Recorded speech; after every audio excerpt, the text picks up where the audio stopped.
प्रकरण 4 गुणोत्तर व प्रमाण. दोन संख्यांच्या गुणोत्तरांची संकल्पना तीन किंवा जास्त संख्यांसाठी आपल्याला विस्तारित करता येते. जर a, b, c, d या चार संख्यांचं प्रमाण 2, 3, 7, 4 असं असेल तर त्या संख्या 2m, 3m, 7m आणि 4m मानू आणि ही माहिती वापरून m ची किंमत आपल्याला काढता येते. परस्पर संबंध असलेल्या दोन राशींपैकी एका राशीत झालेल्या बदलामुळे जेव्हा दुसऱ्या राशीमध्ये सुद्धा बदल होतो तेव्हा अशा बदलांना आपण प्रमाण म्हणतो. प्रमाणाचे प्रकार 2, समप्रमाण आणि व्यस्त प्रमाण. जेव्हा दोन राशींचं गुणोत्तर स्थिर असतं तेव्हा त्या दोन राशी समप्रमाणात आहेत, म्हणजेच या दोन राशी समचलनात बदलतात असं म्हणतात. आणि जेव्हा दोन राशींचा गुणाकार स्थिर असतो तेव्हा त्या राशी व्यस्त प्रमाणात आहेत किंवा त्या राशी व्यस्त चलनात बदलतात असं म्हणतात. गुणोत्तराचे काही गुणधर्म बघूया. a आणि b या दोन संख्यांचं गुणोत्तर a/b किंवा a/b अशा स्वरूपात लिहिता येतं. a ला म्हणायचं पूर्वपद किंवा पहिलं पद आणि b ला उत्तरपद किंवा दुसरं पद. दोन संख्यांच्या गुणोत्तरात जर उत्तरपद 100 असेल तर त्या गुणोत्तराला शतमान असं म्हणतात. प्रमाणातल्या सर्व संख्यांना एकाच शून्येतर संख्येने गुणलं किंवा भागलं तर प्रमाण बदलत नाहीत. ज्या संख्यांचं गुणोत्तर काढायचं त्या एकाच प्रकारच्या मापनाच्या असायला पाहिजेत, म्हणजेच त्यांचं एकक समान पाहिजे. गुणोत्तराला एकक नसतं. प्रश्न आहे, पहिल्या संख्येचं दुसऱ्या संख्येशी असलेलं गुणोत्तर संक्षिप्त रूपात लिहा. 52, 78. 52चे 78शी असलेले गुणोत्तर बरोबर 52 78 बरोबर 52/78 बरोबर 26 गुणिले 2 छेद 26 गुणिले 3 बरोबर 2/3 म्हणून उत्तर 2/3. पुढचा प्रश्न, पहिल्या राशीचे दुसऱ्या राशीशी असलेले गुणोत्तर संक्षिप्त रूपात लिहा. 3 वर्ष 4 महिने आणि दुसरी राशी 5 वर्ष 8 महिने. दोन्हींचं एकक समान करून घेऊया. 3 वर्ष 4 महिने बरोबर 3 गुणिले 12 अधिक 4 बरोबर 36 अधिक 4 बरोबर 40 महिने. 5 वर्ष 8 महिने बरोबर 5 गुणिले 12 अधिक 8 बरोबर 60 अधिक 8 बरोबर 68 महिने. गुणोत्तर बरोबर पहिली राशी छेद दुसरी राशी बरोबर 40 छेद 68 बरोबर 4 गुणिले 10 छेद 4 गुणिले 17 बरोबर 10 छेद 17 म्हणून उत्तर 10/17. पुढच्या राशींची जोडी आहे 3.8 किलोग्रॅम आणि 1900 ग्रॅम. दोघींचं एकक समान करू. 3008 किलोग्रॅम बरोबर 3.8 गुणिले 1000 बरोबर 3800 ग्रॅम बरोबर 3800 ग्रॅम ही पहिली राशी आणि 1900 ग्रॅम ही दुसरी राशी. म्हणून गुणोत्तर बरोबर पहिली राशी छेद दुसरी राशी बरोबर 3800 छेद 1900 बरोबर 1900 गुणिले 2 छेद 1900 गुणिले 1 बरोबर 2/1 म्हणून उत्तर 2/1. पुढचा प्रश्न, पुढील शतमान संक्षिप्त गुणोत्तराच्या रूपात लिहा. 6.25% बरोबर 6.25 छेद 100 बरोबर 625 छेद 100 गुणिले 100 बरोबर 25 गुणिले 25 छेद 100 गुणिले 100 बरोबर 1/4 गुणिले 1/4 बरोबर 1/16 म्हणून उत्तर 1/16. 52 100 बरोबर 52 100 बरोबर 52 छेद 100 बरोबर 4 गुणिले 13 छेद 4 गुणिले 25 बरोबर 13 छेद 25 म्हणून उत्तर 13/25. पुढचा प्रश्न, रेहाना आणि तिची आई यांच्या आजच्या वयाचं गुणोत्तर 2/7 आहे. 2 वर्षांनी त्यांच्या वयाचं गुणोत्तर 1/3 होईल तर रेहानाचं आजचं वय किती? दिलेल्या गुणोत्तराची समान पट x मानू. म्हणून रेहानाचं आजचं वय बरोबर 2x वर्ष आणि आईचं आजचं वय बरोबर 7x वर्ष. अजून 2 वर्षांनी रेहानाचं वय 2x अधिक 2 वर्ष आणि रेहानाच्या आईचं वय 7x अधिक 2 वर्ष असेल. दिलेल्या माहितीनुसार 2 वर्षांनी त्यांच्या वयाचं गुणोत्तर आहे 1:3. म्हणून 2x अधिक 2 छेद 7x अधिक 2 बरोबर 1/3.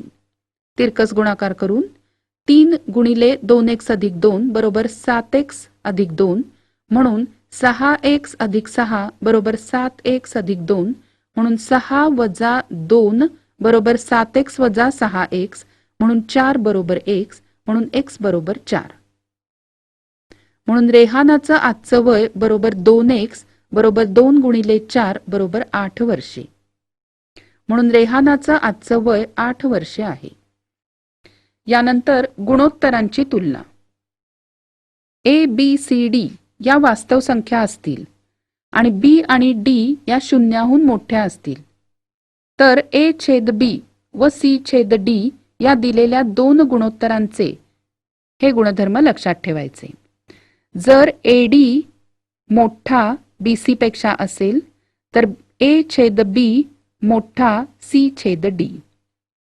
जर AD लहान BC असेल तर A छेद B लहान C छेद D पेक्षा. जर AD बरोबर BC असेल तर A छेद B बरोबर C छेद D. प्रश्न आहे A छेद B बरोबर AK छेद BK या गुणधर्माचा उपयोग करून रिकाम्या जागी योग्य संख्या लिहा.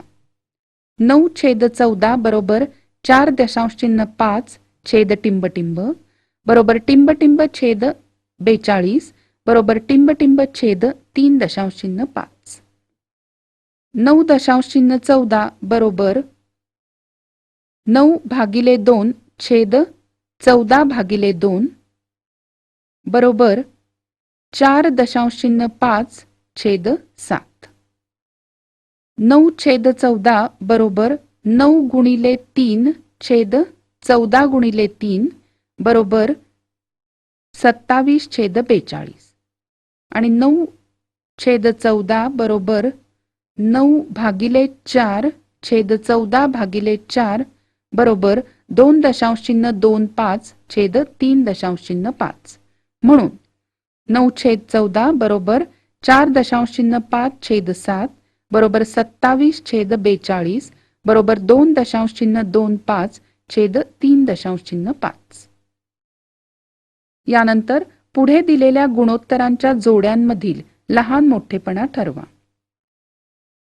3 वर्गमूळ 5 छेद 5 वर्गमूळ 7 आणि वर्गमूळ 63 छेद वर्गमूळ 125. वर्गमूळ 63 बरोबर वर्गमूळ 9 गुणिले 7 बरोबर वर्गमूळ 9 गुणिले वर्गमूळ 7 बरोबर 3 वर्गमूळ 7 आणि वर्गमूळ 125 बरोबर वर्गमूळ 25 गुणिले 5 बरोबर वर्गमूळ 25 गुणिले वर्गमूळ 5 बरोबर 5 वर्गमूळ 5. म्हणून ही जोडी होईल 3 वर्गमूळ 5 छेद 5 वर्गमूळ 7 3 वर्गमूळ 7 छेद 5 वर्गमूळ 5. आता 3 वर्गमूळ 5 गुणिले 5 वर्गमूळ 5 बरोबर 15 गुणिले वर्गमूळ 25 बरोबर 15 गुणिले 5 बरोबर 75 आणि 3 वर्गमूळ 7 गुणिले 5 वर्गमूळ 7 बरोबर 15 गुणिले वर्गमूळ 49 बरोबर 15 गुणिले 7 बरोबर 105. 75 लहान आहेत 105 पेक्षा म्हणून 3 वर्गमूळ 5 छेद 5 वर्गमूळ 7 लहान वर्गमूळ 63 छेद वर्गमूळ 125. पुढचा प्रश्न. पुढची जोडी 9.2 छेद 5.1 3.4 छेद 7.1. 9.2 गुणिले 7.1 बरोबर 65.32 आणि 3.4 गुणिले 5.1 बरोबर 17.34. आता 65.32 मोठे 17.34 पेक्षा म्हणून 9.2 छेद 5.1 मोठे 3.4 छेद 7.1. पुढचा प्रश्न. चौकोन ABCD हा समांतरभुज चौकोन आहे आणि त्याच्या कोन A व कोन B यांच्या मापाचं गुणोत्तर 5:4 आहे. तर कोन B चं माप काढा. दिलेल्या गुणोत्तराची समानपट x मानू. म्हणून कोन A बरोबर 5x अंश तर कोन B बरोबर 4x अंश. कोन A आणि कोन B हे समांतरभुज चौकोनाचे लगतचे कोन आहेत. म्हणून कोन A अधिक कोन B बरोबर 180 अंश कारण आंतरकोनांची बेरीज. म्हणून 5x अधिक 4x बरोबर 180. म्हणून 9x बरोबर 180. म्हणून x बरोबर 180/9 म्हणून x बरोबर 20.